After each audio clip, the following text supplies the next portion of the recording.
The Whistler.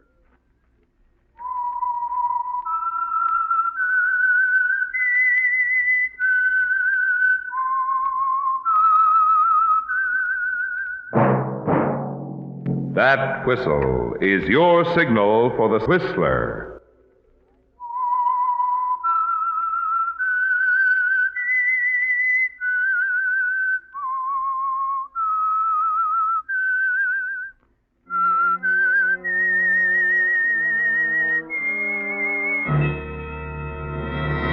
I am the Whistler, and I know many things, for I walk by night. I know many strange tales hidden in the hearts of men and women who have stepped into the shadows. Yes, I know the nameless terrors of which they dare not speak. Yes, friends, it's time for the Whistler, rated tops in popularity for a longer period of time than any other West Coast program in radio history. And now, the Whistler's strange story, Perfect Alibi.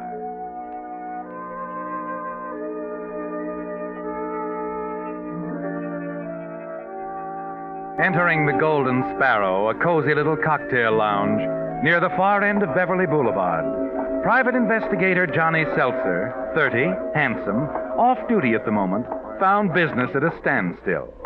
He went straight to the bar and ordered a drink. Scotch and water. I'll mix it. Right. Old Masters, if you have it. Old Masters it is. Good. Johnny carried his drink to the nearest empty table and sat down to think. Self-centered, cynical, and, in his own estimation, a smooth operator, many things were on his mind, especially Johnny Seltzer himself. Things hadn't been going too well for him. Tom Silver, founder of the Silver Detective Agency, had threatened him with dismissal unless he changed his ways, ceased gambling, and gave closer attention to his duties. Staring moodily at the voluptuous paintings lining the walls, Johnny suddenly pushed back his chair and walked over to the jukebox at the end of the bar and slid a nickel into the slot.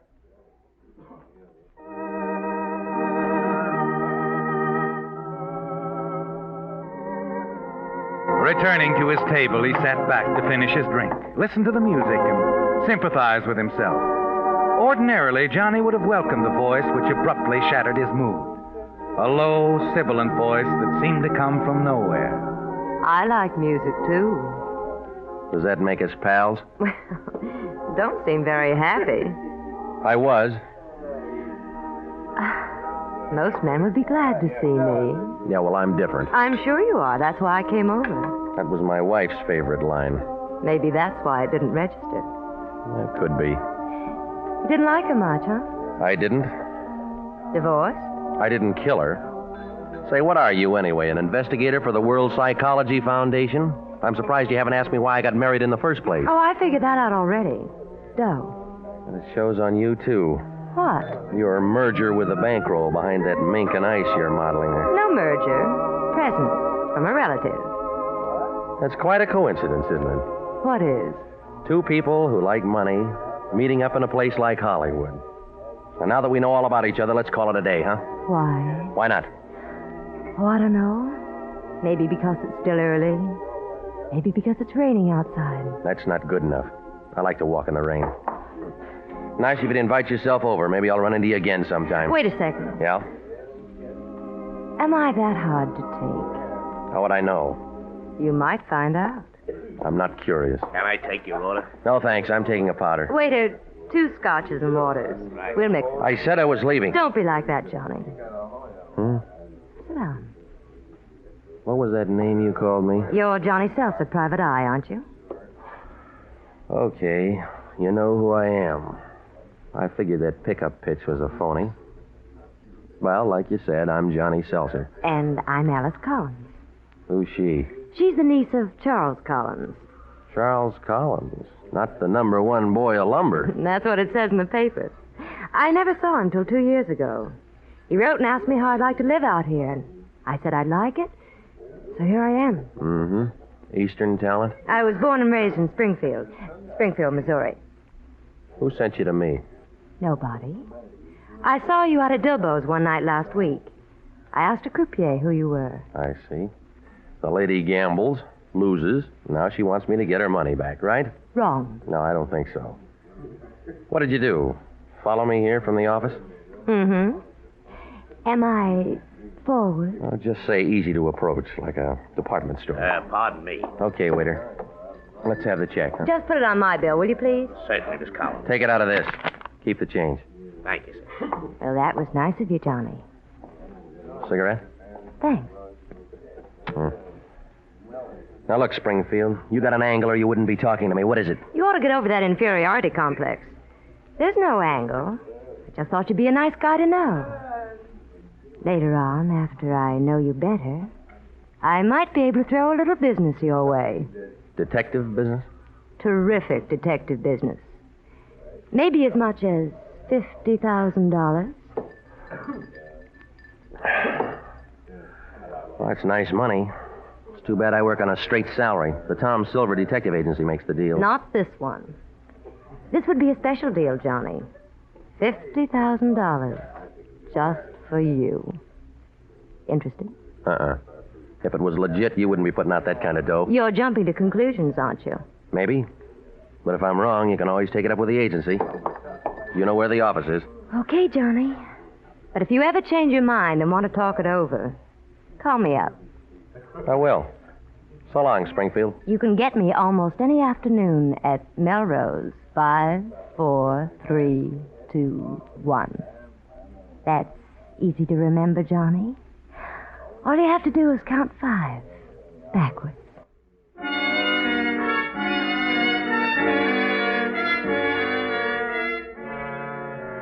When you leave the Golden Sparrow, you're sure you've seen the last of Alice Collins, aren't you, Johnny? Yet a few days later, you're not so sure. Your boss, Mr. Silver, has you on the carpet again, and you have an unpleasant feeling you'll soon be out of a job. $50,000 is a lot of money, and Alice herself is something to ponder over. She's really beautiful, isn't she, Johnny? You can't forget her lovely features, her low musical voice. The things she said keep repeating themselves. $50,000. Just for you. It's easy to remember, Johnny. Melrose, 5, 4, 3, 2, 1. All you have to do is count 5 backwards. A few afternoons later, you enter a drugstore, cross to the phone booth, lift the receiver, deposit a coin, and reach for the dial. You can get me at Melrose, 5, 4, 3, 2, 1. That's easy to remember, Johnny. All you have to do is count 5 backwards.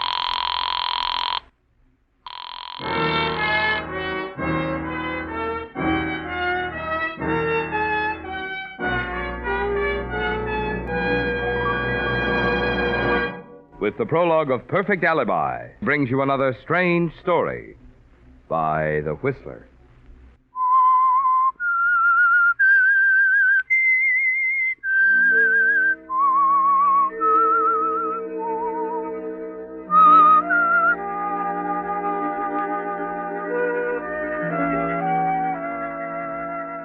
Well, Johnny, a few days ago when you left the Golden Sparrow after your pick-up tete-a-tete with Alice Collins, niece of the multimillionaire lumberman Charles Collins, you didn't expect to see her again, did you? You're a licensed private detective, and she sounds like trouble. But with things piling up on you as they have, you decide you were a little hasty. An hour after phoning her, you drive to a modest little apartment building on Fountain Avenue near Cahuenga. Curious but still cautious, you knock lightly on the door.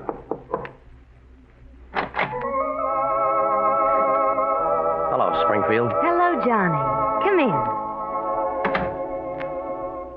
You still like music, don't you? Mm-hmm. I've got a good memory, too. You have at that. Here, let me take your hat. Then we'll go in the sunroom. Okay.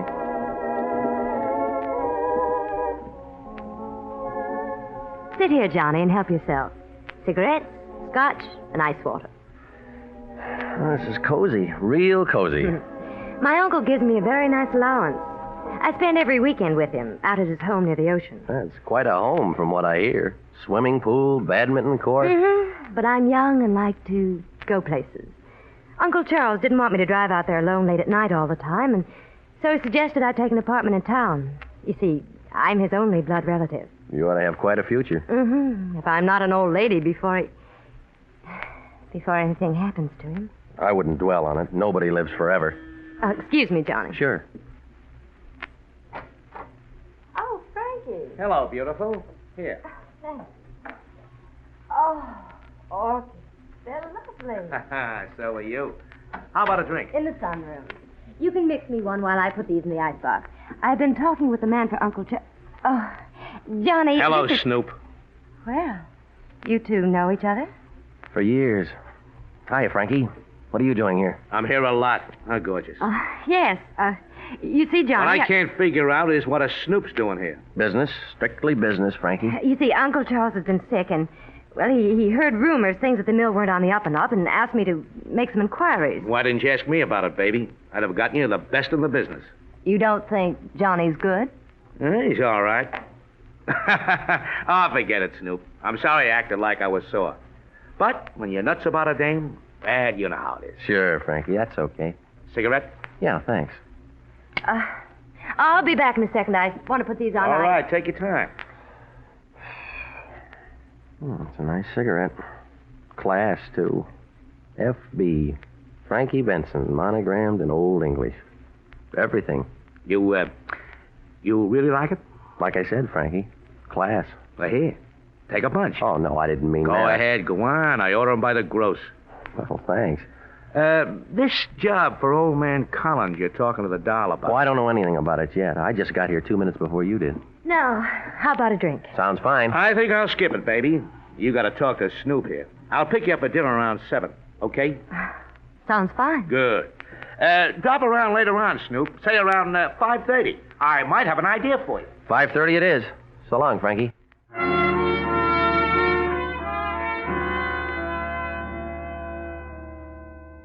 Well, Johnny, your golden girl seems a little tarnished, doesn't she? Not that you're surprised, but you are disappointed.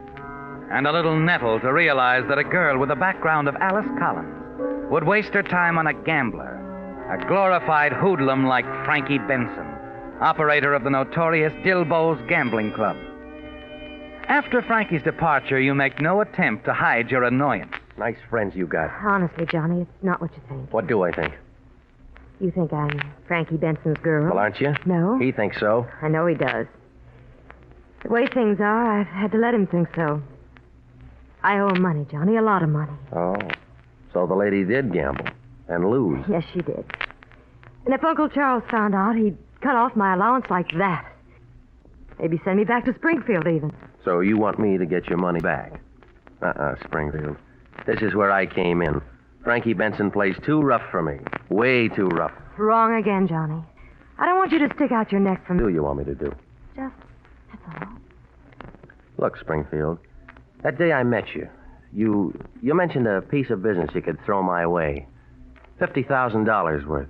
I said we'd talk about that after I knew you better. Now, how long is that going to take?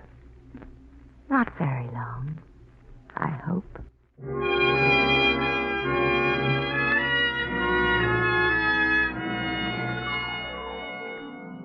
As you drive out to Dilbo's at the request of Frankie Benson, your imagination goes far beyond anything you've ever thought of.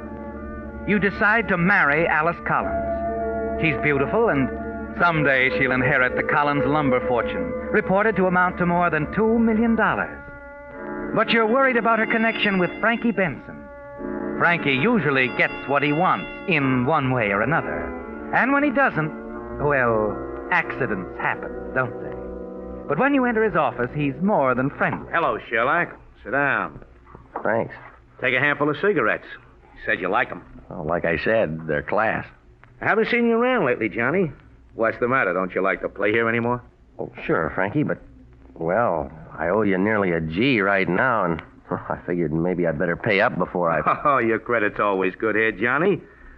As long as we're friends. Well, that's nice to know. Well, what do you want to see me about? Oh, nothing in particular. Just curious about that snoop job for old man Collins. Is it all set? I don't know. Alice, or Miss Collins, is going to talk to her uncle about it. I'll know in a couple of days. How come she picked you? Oh, she didn't. She called the office. The boss sent me out to talk to her. I'm glad you told me that, Johnny. I've always liked you. If there's anything I hate, it's being jealous of a guy I like. Well, like I told you, Miss Collins is called as a client, and the boss sent me out there. It's strictly business, Frankie. Now, I'm glad, Johnny. And I hope you keep it that way. Both of you.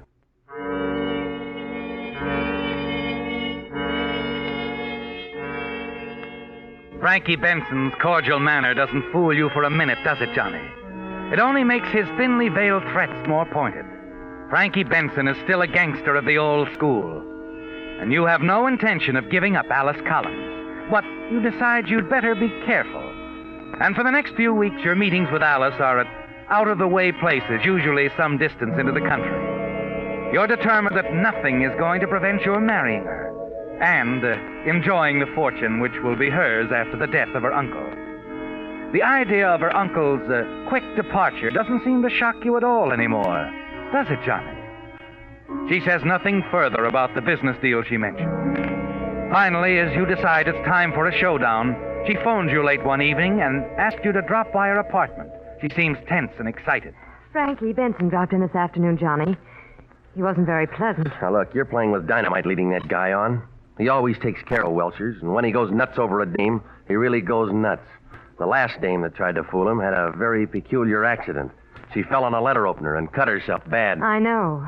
He told me about it today, while I was opening the afternoon mail. He gave me an ultimatum, Johnny. Marry him or pay up in 2 weeks. Well, can't you figure some way to get the money from your uncle? $33,000? Not while he's alive. Of course, he could go any time. He's a restless sleeper. He's got asthma, high blood pressure, and a weak heart.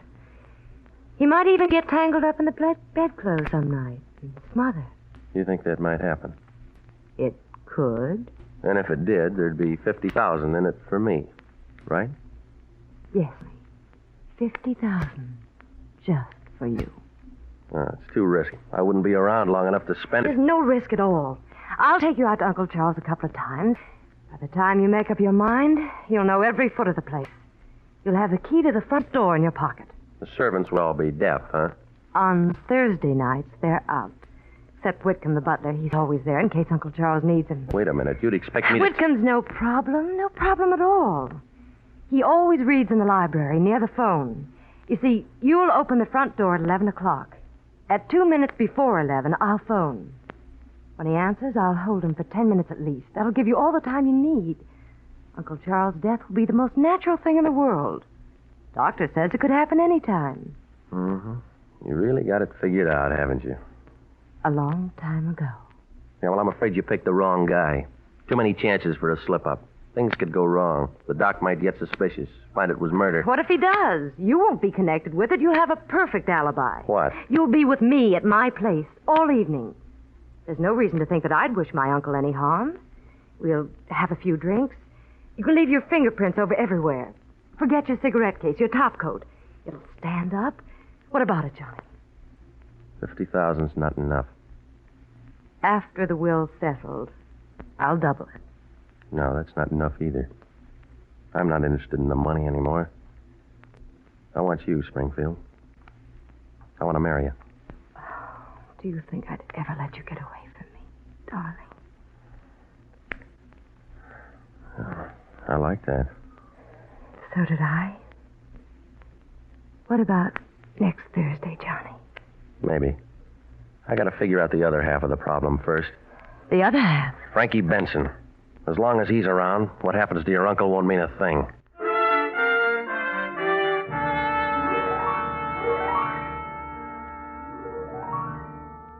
And you do figure it out, don't you, Johnny? Frankie Benson's monogram cigarettes. Instead of making it look like an accident, you'll make it look like murder. A murder that will send Frankie Benson to the gas chamber. The following Thursday evening, you go to Alice's apartment to double-check the details. Now, look, Springfield, about Frankie Benson. He called up a couple of minutes ago, Johnny. Wanted to drop over for a while. I told him I had a headache. What'd he say? He's beginning to scare me, Johnny. He told me I'd better take a nap. Said I might get dizzy and fall down and hurt myself. Said he'd call back in a couple of hours and see how I felt. Good. That's all I needed. Let's see. It takes about 40 minutes to drive from Dilbo's to here. All right. When he calls back, tell him to come over about 11:15. But I thought you were... I'm taking care of Frankie tonight, too, with one of these. Frankie's monogrammed cigarette. Yeah. I worked it all out, Springfield. All I needed was a break, like Frankie's phone call. Tonight's job's going to be murder. A murder that'll send Frankie Benson to the gas chamber. Oh, no, Johnny. The other way's safer. We won't get another chance like this in a million years. Now, when I leave, I'll drop one of these monogrammed cigarettes by the front door. The rest is automatic. Oh, no, Johnny. It won't work.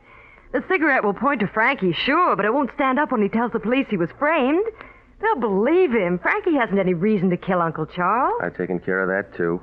I called the DA this afternoon. Said I was your uncle and told him to send a man out tomorrow morning. The newspaper boys will be there, too. They're expecting a big story about Frankie Benson. Oh, you're out of your mind, Johnny. Uncle Charles never gambled in his life. He never even heard of Frankie Benson. The DA heard different. He thinks your uncle found out about your gambling losses to Frankie. He sent out a private eye to Dilbo's. The guy picked up a couple of pairs of dice. Loaded. Cute, huh? Yes, it is. But what about Frankie's coming here tonight? Now, that's the clincher, baby. When he gets here, your headache will be so bad you'll have to send him away. When the cops pick him up, if he tells them he was here, he's lying. That's my alibi. I was here all of the evening. Oh, it'll work, Johnny. Oh, you're wonderful. Well, that's it, baby. With you to back me, it can't miss. Wish me luck, Springfield. All the luck in the world, darling. Hurry back. Well, I'm not coming back tonight, baby. Our alibi is all set. The evidence will back us up. I think it's better if I just hole up at home for a day or so, huh? I guess you're right. Now, look, don't forget to phone the butler just before 11. I won't. Come here, Johnny. Huh? That's for luck, darling.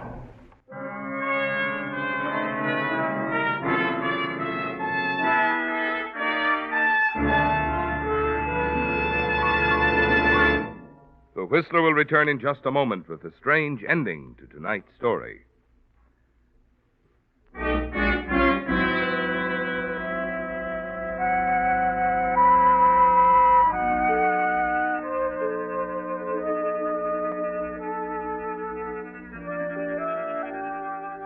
Taking care of Charles Collins was easy, wasn't it? Everything went exactly as you planned. And it came easy to you, didn't it, Johnny? You even slept soundly afterward. The following morning, lolling back in your one comfortable chair, you read the whole story in the papers. It's all over the front page. Lumber King murdered. Police solved case in record time. Killer apprehended. Everything worked out exactly as you planned, didn't it, Johnny? And in a few months, you'll marry Alice Collins and the Collins fortune. As the doorbell rings, you decide it must be another bill collector. That amuses you, doesn't it? You stroll leisurely to the door and turn the knob. Well, it's you, Lieutenant. Hello, Jennings. Come on in, boys. No, haven't got time, Johnny. Besides, we can talk better downtown. Get your hat. Is that official? Very. Murder, Johnny. Collins killing last night. Oh, yeah. I was just reading about that when you came in. You've been seeing a lot of his niece lately, haven't you, Johnny? Yeah, sure. She's a client of mine. I was with her last night, at her apartment, as a matter of fact. From 9 until, well, nearly 1 this morning. Is that an official statement? Of course it is. Make a note of it, Jennings. Well, as a matter of fact, we know all about that, Johnny. You left your fingerprints all over the place. You must have been pretty high. You even forgot your overcoat and cigarette case. Oh, well, I'll admit we had a few drinks.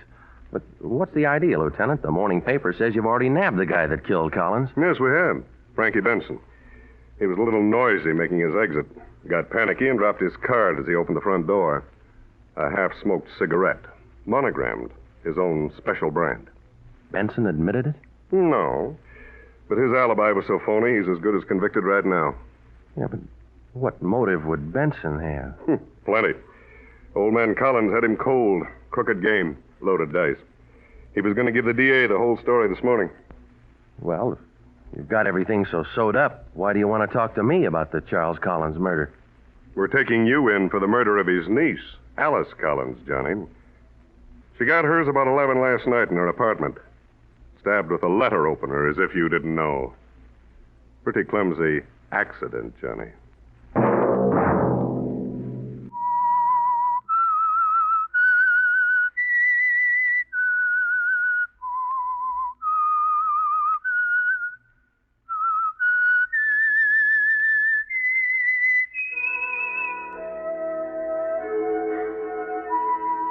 Let that whistle be your signal for the Whistler, each Sunday night at this same time.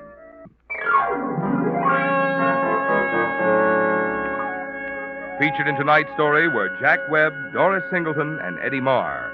The Whistler was produced and directed by George W. Allen, with story by Ed Bloodworth, music by Wilbur Hatch, and was transmitted to our troops overseas by the Armed Forces Radio Service. The Whistler is entirely fictional, and all characters portrayed on The Whistler are also fictional. Any similarity of names or resemblance to persons, living or dead, is purely coincidental.